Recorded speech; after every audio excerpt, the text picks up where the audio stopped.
오늘 우리에게 주시는 하나님의 말씀은 사무엘상 23장 15절부터 29절까지의 말씀입니다. 사무엘상 23장 15절부터 29절까지 우리 한 목소리로 봉독하시겠습니다.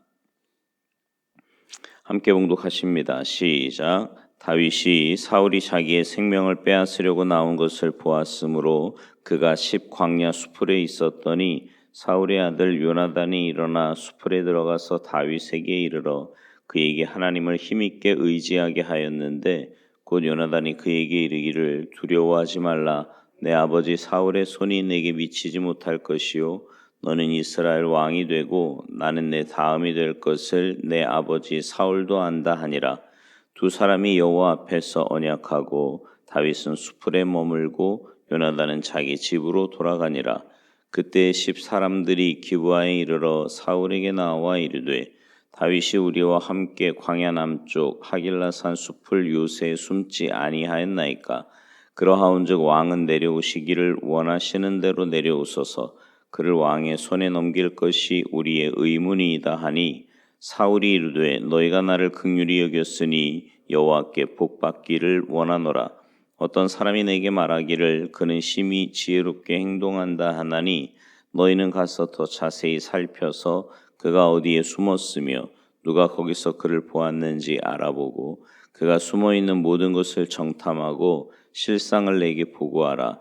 내가 너희와 함께 가리니 그가 이 땅에 있으면 유다 몇천 명 중에서라도 그를 찾아내리라 하더라. 그들이 일어나 사울보다 먼저 시브로 가니라. 다윗과 그의 사람들이 광야 남쪽 마온 광야 아라바에 있더니 사울과 그의 사람들이 찾으러 온 것을 어떤 사람이 다윗에게 아뢰매 이에 다윗이 바위로 내려가 마온 황무지에 있더니 사울이 듣고 마온 황무지로 다윗을 따라가서는 사울이 산 이쪽으로 가매 다윗과 그의 사람들은 산 저쪽으로 가며 다윗이 사울을 두려워하여 급히 피하려 하였으니 이는 사울과 그의 사람들이 다윗과 그의 사람들을 애워싸고 잡으려 함이었더라. 전령이 사울에게 와서 이르되 급히 오소서 블레셋 사람들이 땅을 침노하나이다.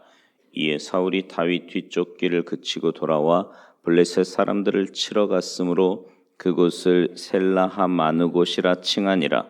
다윗이 거기서 올라가서 엔게디 요새에 머무니라. 아멘. 할렐루야.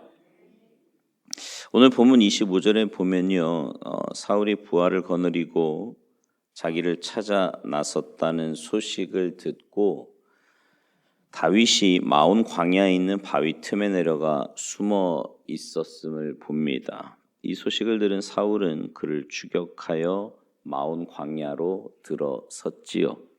다윗은 자기가 부하들과 함께 있는 그 산의 맞은편 산에 사울이 나타나자 그 사울을 피하여 도망쳤어요. 사울은 다윗을 잡으려고 부하를 거느리고 이렇게 포위하기 시작을 합니다. 다윗은 사울 왕에게 쫓겨서 이제 포위당하게 된 거지요. 더 이상 도망갈 데가 없습니다. 포위망은 점점 더 좁혀지고 있는데 그때 블레셋이 침공하게 됩니다. 자, 여러분 가만히 보세요. 다윗이 자기 힘으로 도저히 구원받을 수 없는 시점에서 블레셋 침공이 일어났어요.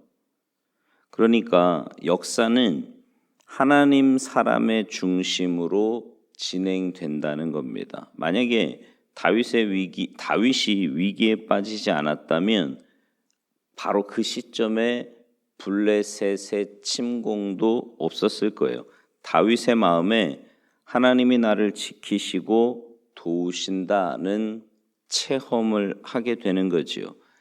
에이, 목사님, 그거 우연히 그렇게 된 거 아니에요? 라고 말할 분 계실지도 모르겠지만 하나님은 그 사건들을 통해 당신의 백성들을 지키시고 인도하신다는 겁니다.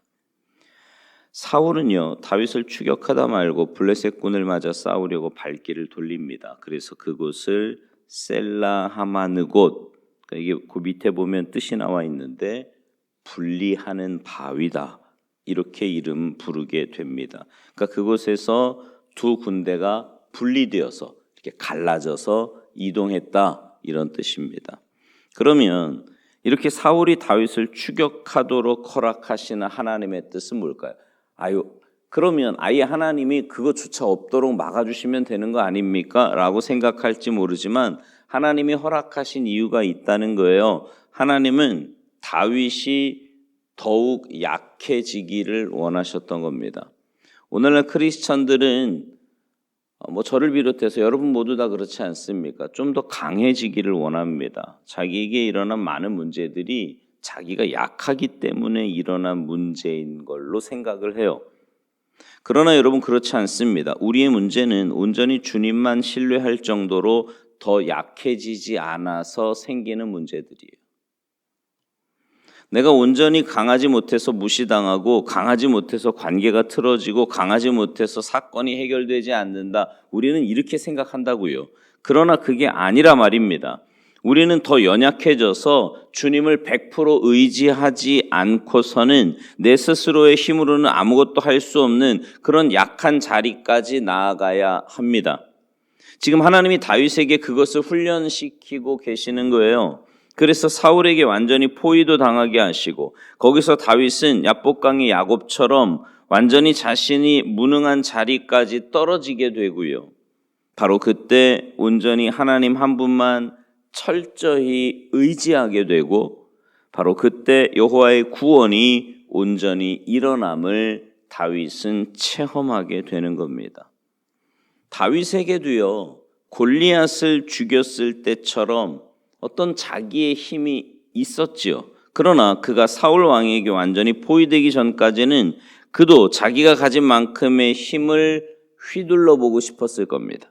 그런데 다윗이 자기 힘으로 대항하는 동안 사울 왕의 살기 등등은 계속되는 겁니다. 결코 없어지지 않았어요. 그런데 이런 광야의 포위 같은 절체절명의 위기를 당하면서 다윗은 점점 약해집니다.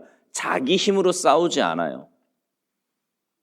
그래서 이제 사무엘상 오늘 본문 23장을 지나서 다윗이 사울 왕을 죽일 수 있는 기회가 왔는데도 다윗이 사울의 옷 겉자락만 가만히 뵐 뿐 그의 목숨을 건드리지 않습니다.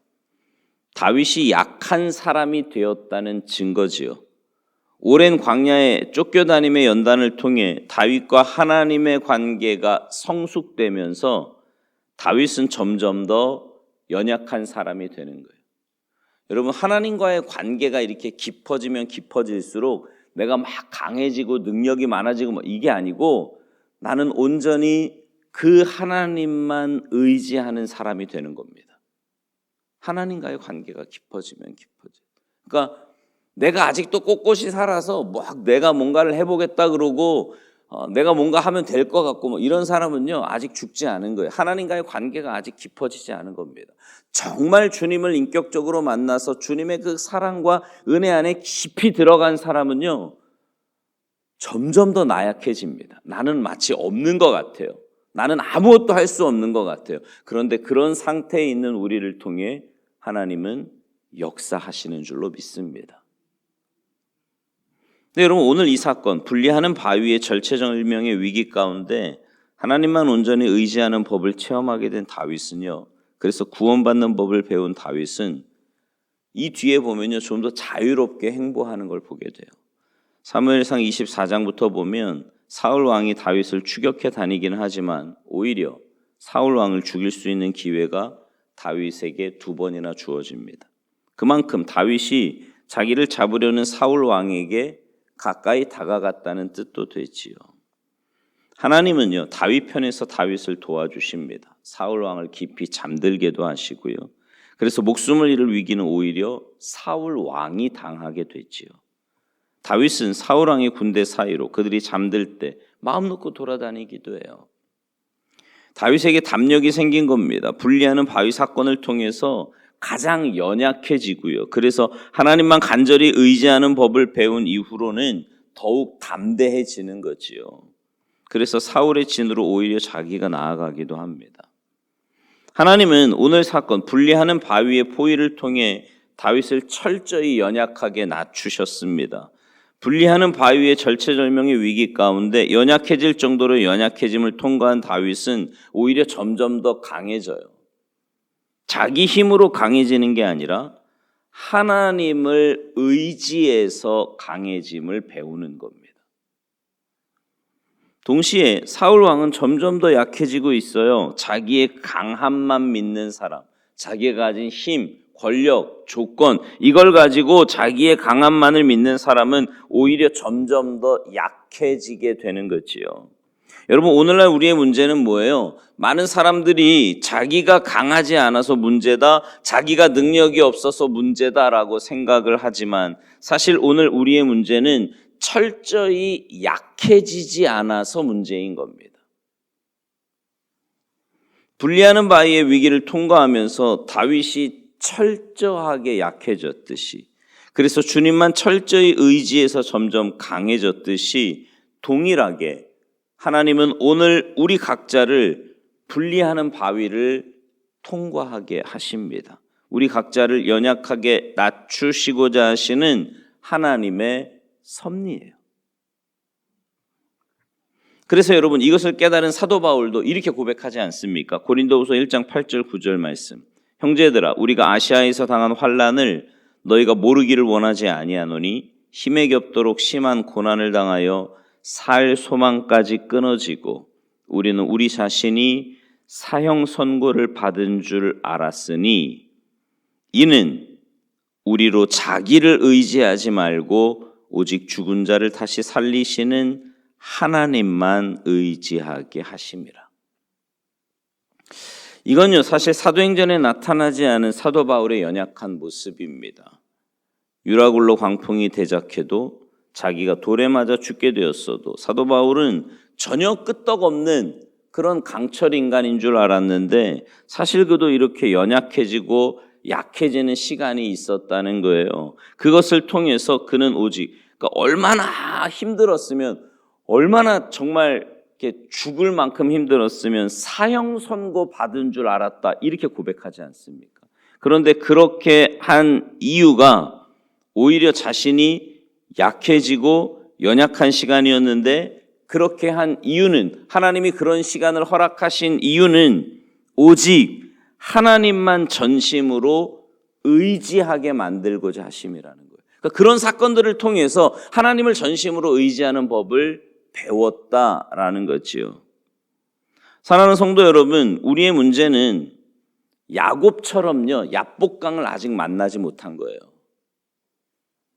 다윗처럼 분리하는 바위를 아직 만나지 못한 겁니다.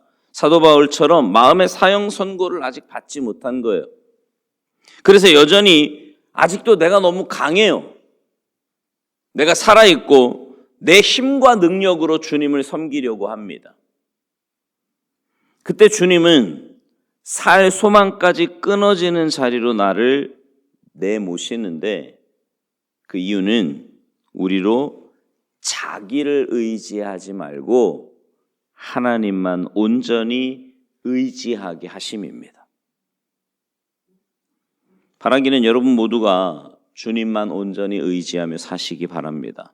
나는 온전히 죽고, 그러니까 꼭 그런 상황까지 가야 나는 온전히 죽고 하나님만 의지하고, 이게 아니고 이렇게 매일 주님 앞에 나와 주님 앞에 기도하며 하나님의 말씀으로 하루를 시작하는 여러분 모두는 매일매일 주님 앞에 그 기도하셔야 돼요. 하나님, 내가 뭔가를 하고 내가 여전히 살아서 내 힘과 능력으로 뭔가를 하려고 하는 그런 어리석은 삶이 되지 말게 하시고, 주님만 온전히 의지하고 주님이 나의 주인 되심을 철저하게 고백하며 이 자리에서뿐만이 아니라 삶의 구석구석에서 주님의 주인 되심을 인정하고 나는 온전히 죽고 하나님의 뜻에 온전히 순종하는 우리가 되게 해달라고 그렇게 기도하시고, 삶에서, 여러분의 실제 삶에서 그렇게 살아가셔서 그런 자를 통해서 정말 약해진 것 같지만 오히려 더 강한